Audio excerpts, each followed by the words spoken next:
When I started up this heavy assault cruiser series, there were two ships that I was dreading getting to. We'll cover the personal nightmare that is the Ishtar in another video, but the other one, that was the Caldari Eagle. On paper, it's a mower hull with great shields and capacitor. I like that in a ship, and I don't mind hybrid turrets either, despite them being one of my least used weapon systems. In practice though, with the complexities of C3 ratting and the not insignificant nerfs that the Eagle received a while ago, I knew I was going to struggle with this one, and I did. So after a couple of weeks of playing with fits and throwing more Eagles at sleepers than I care to admit, in this video, I'll present my findings. Ahoy there folks, and welcome back to another video for EVE Online. I'm Captain Benzie, and this rather handsome looking chap on screen is the Caldari States Eagle Heavy Assault Cruiser. This was a vessel that I was not looking forward to running in this Heavy Assault Cruiser one fit for all 4 C3 sites little series that I'm doing, because I'd heard really bad things about it. I'd been told that the Eagle was a ship that used to be good, that was once beloved and had unfortunately been hit so hard with the nerf bat there was very little reason in flying it. That said, I kind of went in a little bit on the back foot, but still unperturbed. I wanted to do this. I wanted to find one fit that I could slap onto the Eagle and run all 4 C3 sites. And you know what? I did it. I actually managed to do it with this one, and honestly this has been the longest time in the making. I made several of the previous of these Heavy Assault Cruiser videos in quick succession, like the Deimos, the Sacrilege, the Cerberus, and all of that were literally made within a couple of days of each other and then just slowly released. This one's taken me 2 weeks to actually get it to a point where I feel comfortable using it, but damn it, I've done it and I'm happy to present my findings. If you enjoy this video or find it useful, let me know. Hit like, subscribe if you haven't already, and please take a second to drop a comment down below. It really helps the channel. The like and the comment are completely free and really help me out. And if you do want to go the extra mile to help support me making content like this, you can head across to my Patreon page, my PayPal tip jar, and my Redbubble merchandise store. Plenty of cool stuff there. Great way to help me out if you're looking to spend a bit of cash and support the channel that way. Finally, if you are new to EVE Online and you're looking for 1 million free skill points, there's a referral link down below you can click. Log in with your EVE account, you'll earn 1 million free skill points. I get a little bit of a kickback. Beyond that as well, come and join the Catskull Community Discord. We'd love to talk to you, love to chat with you, and if you are interested in joining the Catskull Corporation in EVE Online, that's the way to do it. Anyway, all of that rambling out of the way then, let's jump right in to talking about the Caldari States Heavy Assault Cruiser, the Eagle. As usual then, let's start off by taking a look at the Eagle Heavy Assault Cruiser's trait page, notably its ship characteristics, and we're going to go through these bonuses from bottom to top, because that's just, it's a more logical way of doing it, trust me. I wish they'd flipped these the other way around. So first of all then, we have the roll bonus. This is of course a Heavy Assault Cruiser, therefore we have the roll bonus for the ability to fit assault damage controls. Assault damage controls are special modules that can only be fit to assault frigates and heavy assault cruisers. You can mouse over them here to see the list of compatible vessels. Now, I really like assault damage controls. They are similar to your standard damage control. A damage control unit, as I'm sure you're aware, is a passive low slot module that increases your resistances on your hull, your armor, and your shields. And if you look at the assault damage control, it does do the same, but not quite to the same degree as a standard damage control. So, you say, Benzie, why on earth would I fit an assault damage control when the standard damage control is better? Oh ho ho! Because the assault damage control has an activatable mode. You can click this one little button, and for the next 8.78 seconds, all of your resistances go absolutely crazy, and you end up with basically taking no damage at all for 9 seconds. There is then a 150-second cooldown, so it is very much a panic button. I know a lot of you message me in the comments of these videos and say, well, why don't you just get rid of the assault damage control and plug in a damage control unit as standard because you get better overall resists?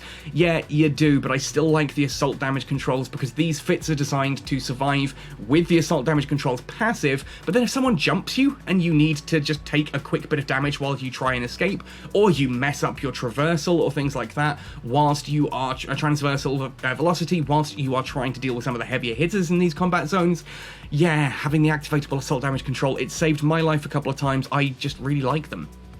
We then have the Caldari Cruiser skill bonus. Now, you are going to need to have Caldari Cruiser all the way up to 5. It is a Tech 2 ship, therefore you need the base skill to 5, and you will, of course, need a Mega as well. But Caldari Cruiser bonuses, at full level 5, you're going to have a 37.5% bonus to medium hybrid turret optimal range, and a full-on 4x5 bonus, which I'm trying to say nice and slowly in my head so that I can do the math quickly whilst talking, is a 20% bonus to all shield resistances.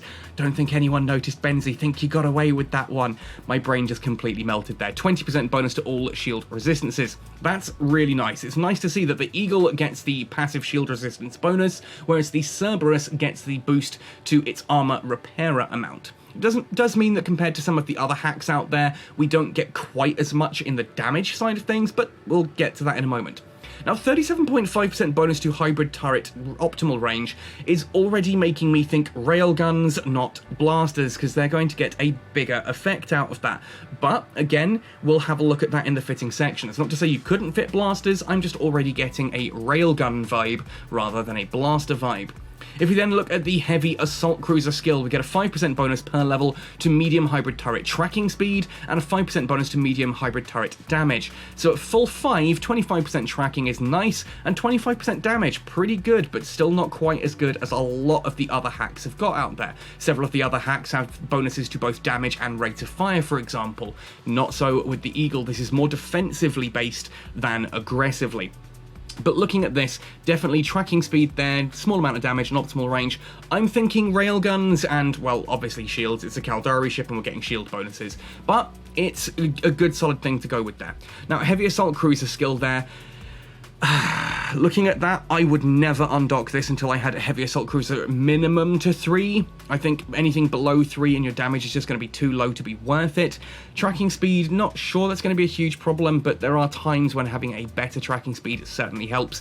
I would not even consider docking this until Heavy Assault Cruiser 3. I would strongly recommend hitting Heavy Assault Cruiser 4, and honestly, if you really want to make this ship work, I would strongly get it. I would seriously suggest getting it all the way to Heavy Assault Cruiser 5. I know it's a long train for that 5, but that additional 5% tracking speed really helps. The additional 7.5% of the optimal range really helps. The 5% damage is nice, and the 4% bonus to all shield resistances, again, it's just going to help you stay alive. Getting this all the way to 5, well worth it in my opinion, and it does give you a whole plethora of different Heavy Assault Cruisers that you can then fly at maximum effect, which is what I've done. I love it. I've got a Heavy Assault Cruiser 5, and it's honestly one of the skills I'm happiest to have trained all the way to 5. Anyway, that is the ship. Let's look at the fit. When I've been running this challenge, I'm looking at C3 combat sites and trying to make one fit fly through all 4 of them. This means there are some considerations we have to make. It's not just do I have the DPS and do I have the tank, we also have a lot of very special ships out there, and the most notorious of these is the Awakened Upholder. There are 2 considerations with that vessel. These are cruisers that like to orbit at about 30 kilometers away. They have webs and they have newts. Now, the fact that they have newts, in fact, a lot of the C3 sites have a lot of newts, means we do need to pay careful attention to our capacitor and our ability to survive neutralization. The other part of the upholders is that they orbit at 30 kilometers and they like to web you, which means ultimately we're going to need to be able to shoot effectively at 30 kilometers. And even using null ammunition, I was really struggling. 2 tracking computers, 2 tracking enhancers, and 2 range rigs, and still only just hitting 30 kilometers of fall off, and that just didn't feel worth it at that point. I was getting like 180 to 200 DPS out of null M, and you're just not going to do anything at all with that. So screw it, let's swap away from blasters on to railguns. And in this case, you can see I have gone for a full brace of 200mm Railgun IIs. With the tracking computer active, with the tracking enhancer active, we have a fall-off range here of 31 kilometers. Optimal range to 12, that's going to do really well against most things, but we get the fall-off range all the way out to 31 kilometers. That means we can comfortably deal with those Awakened Upholders and not have to worry about it too much, because again, 180 DPS when then we're having that halved by being at the fall-off range of 30, you're doing 90 DPS. That's not enough to worry, to warrant it. Whereas here, I'm sitting on 512.4 DPS. Yeah, we're going to be about half of that because of the fall-off range, but that's still 255 DPS. That's not terrible. It's enough to take out an upholder fairly quickly and handle it that way. Now, I will carry Spike as well. Spike gets some rather extreme ranges, very useful if a wave spawns a little bit further away and you just want to shoot something on approach. But basically, once you're at about the 30km mark, switch back to Javelin M and just use Javelin M as long as they're within 30Ks. If they get too close, if you're struggling against some of the frigates, for example, then at that point, because those are orbiting really quite up close and personal, we can swap out the optimal range script from the tracking computer for a tracking script, and that will then deal with those frigates quite comfortably. The low slot, as I did mention, we do also have a tracking enhancer in here. This gives us enough tracking speed to be able to hit those frigates when they're close, and we've got enough range thanks to that tracking enhancer in order to use Javelin ammunition and still be able to hit upholders. The rest of the mid slots though, Capacitor, Republic Fleet large cap battery. This can also be a Thucker large cap battery. It's just to get the capacitor stability up a little bit. Which one you go for is neither here nor there. The Republic Fleet gives you a slightly bigger capacitor, but the Thucker gives you better resistances to neutralization, so they do kind of work out the same. I tend to go for a Thucker, but they were all fit to all my other ships, so I just used the Republic Fleet that was lying around. And there's not much difference. There's really not much difference, but if you have a Republic Fleet and you don't have a Thucker, or vice versa, they'll both work, is the point I'm getting at here. We are shield tanking a Pithum B-type medium shield booster alongside an EM Shield Hardener II and a Multispectrum Shield Hardener II. You'll see that with that active, turning off the assault damage control, that gives us minimum resists of 73 electromagnetic and 74 explosive, with the rest being 85 and 90 in kinetic and thermal respectively. This means that even though our actual shield boost rate is fairly low at 64.7 HP per second, the amount of damage we're actually taking is going to be minimal. And of course, if we activate that assault damage control unit, oh, would you look at that, our minimum resist is 93% for a whopping 9 seconds. You're taking no damage in that time, at which point leaving the shield booster running is going to allow you to just, cycle that back up and completely sort it. It's worth noting, capacitor 15.5 gigajoules per second. That is with the shield booster running. Without that running, we have absolutely mad capacitor recharge rate. So if you can afford to have this off, have it off. Have your shield booster off until you need it. That will keep your capacitor nice and healthy, even under strenuous neutralization. Cycle it when you need it. Finally, we need a little bit of propulsion in the mid-slots. Shadow Serpentis 10 meganewton afterburner. You can kind of go for a 10 meganewton afterburner too, but I find that the Eagle is just about slow enough that when you're being webbed, you really struggle to keep the distance. So blinging this out a little bit does really help. But if you want to get the costs down on this, swapping the Shadow Serpentis 10 meganewton for a standard 10 meganewton 2 is going to work. It'll work out fine. Not good, but fine. Our final low slots then, we've already talked about the tracking enhancer, the assault damage control 2. I then just run 2 magnetic field stabilizer 2s to get the DPS up that little bit higher. Again, as mentioned earlier, some people will comment down below saying, why on earth are you using assault damage control unit? Just use a standard damage control unit 2. It's going to give you better resists across the board. It's going to be safer. Yeah, until you jumped. Honestly, if you want to run a damage control unit, I'm not telling you it's a bad idea. It's just different strokes for different folks. Using a damage control unit is going to be better as long as you are a decent pilot. You're just going to have good resistances and nothing to worry about there. Whereas the assault damage control unit gives you that brief panic button. The ship can survive without ever having to activate the assault damage control unit in any of these 4 combat sites. But it's nice to have it there just in case you need it. As I've been taught a lot in life in Zim, better to have it and not need it than need it and not have it. Looking finally then at the rigs, we've got a medium ancillary current router. We just need a little bit of extra power grid in here. No point blinging this out to a 2. The 1 is more than enough for the power grid. That leaves us enough space to fit a medium hybrid burst Aerator 2. Can go for collision accelerator 2, but burst Aerator 2 does give you better overall DPS. Just again, helps with clear times, nice and straightforward. Anyway, enough of talking about the fit, let's actually showcase it in action and talk about how you run this in each of the 4 different C3 combat sites. So let's talk about how to run the 4 different C3 combat sites using the Eagle, because this is actually remarkably simple. It did a lot better than I was expecting it to, which was surprising. Of course, that's what the word surprising means, better than expected or different than expected. Wow, my English skills are non-existent today, but hey, so Fortification Frontier Stronghold, again, this is a really easy site for the Eagle. You just follow the usual kill priority, make sure that you're hitting triggers last, killing upholders first where possible, and yeah, you'll pretty much sail through it. The wonderful thing is that you're not a particularly fast ship, but you don't need to be. You are surprisingly tanky, and you have good range against most things. You're just going to stick with Javelin for the most part, only swapping to Spike if a wave warps in at extreme range. So sometimes at the end of wave 2, for example, you might find that the upholder is sitting at, say, 50 kilometers away, at which point you quickly load its Spike while you kill that upholder and try and get traversal up against that battleship. Simple as that. Fortification Frontier Stronghold, not an issue. The Aerus, again, actually a lot simpler than I thought it would be. Just follow the kill priority. Go for anything that is neutralizing you first, but making sure that you don't trigger anything ahead of time. And that's actually pretty much the running theme. Solar Cell, not an issue. The 2 battleships kind of sting a little bit, but that's why you have an assault damage control unit. And it's very much the same for the Outpost Frontier 2.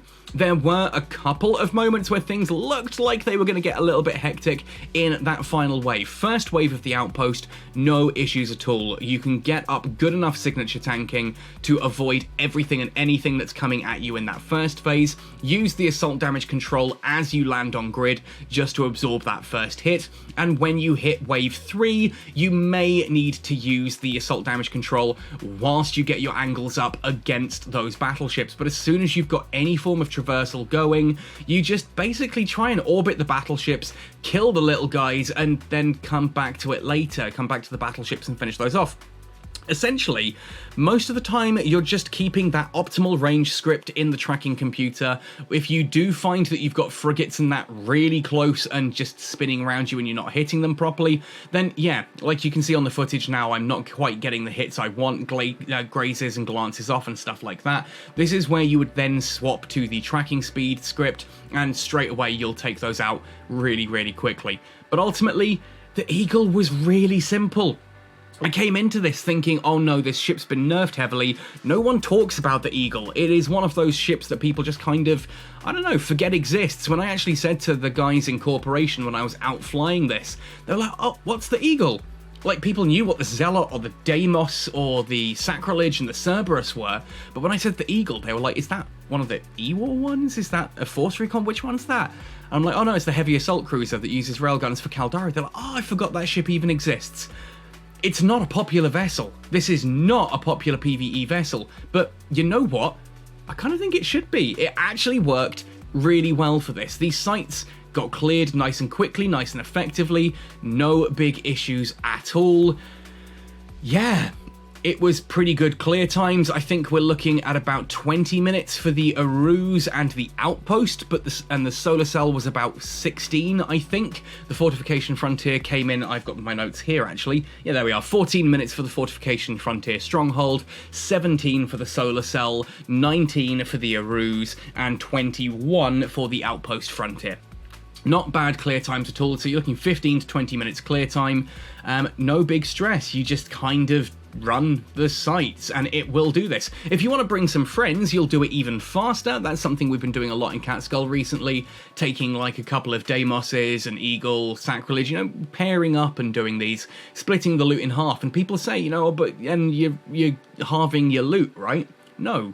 You're halving your loot, but you're more than halving the time it takes to run the sites. Like, if I get, say, 20 minutes as a clear time, and I were to earn 40 million for that, we're earning 20 million for that site, but you're clearing it in not 10 minutes, you're clearing it in 7 minutes, which means you're going much faster, and you do actually get net more risk overall, which is pretty cool. Anyway, folks, that's about everything for today's video. Yes, you can see me sending some money across to Seven. He was buying me a load of ammunition from Jita at that point in time. But anyway, that is the Eagle. I surprised myself with this vessel. It's definitely not one of my favourite vessels. That's still going to maintain with the Vagabond and the Munin, just because, you know what, I'm a bit of a fanboy. But it's also not my least favourite heavy assault cruiser. And if you've been watching this series since the start, I'm pretty sure you've already figured out which one that's going to be, but do stay tuned, that video will be up soon. Anyway, folks, let me know your thoughts and opinions. Perhaps you've got a change to this fit you think would really work. Perhaps you've got a better version of the Eagle. Perhaps there are all kinds of things that you could share with me about your time with this ship or your favorite heavy assault cruiser, whatever it is you fancy. Drop a comment down below. It really does help the channel out and it means the world to me. I love chatting with you guys. Come join the Cat Skull Community Discord as well. We do have a great chat on there about all things EVE Online, and I do have some giveaways that I do each month. Usually for the weekend pack, 50 plex and a few days of Omega. It's always a nice little thing to win, usually just for some cool screenshots of what you're doing in EVE. Anyway, folks, that's all from me today. Happy sailing, and see you in New Eden.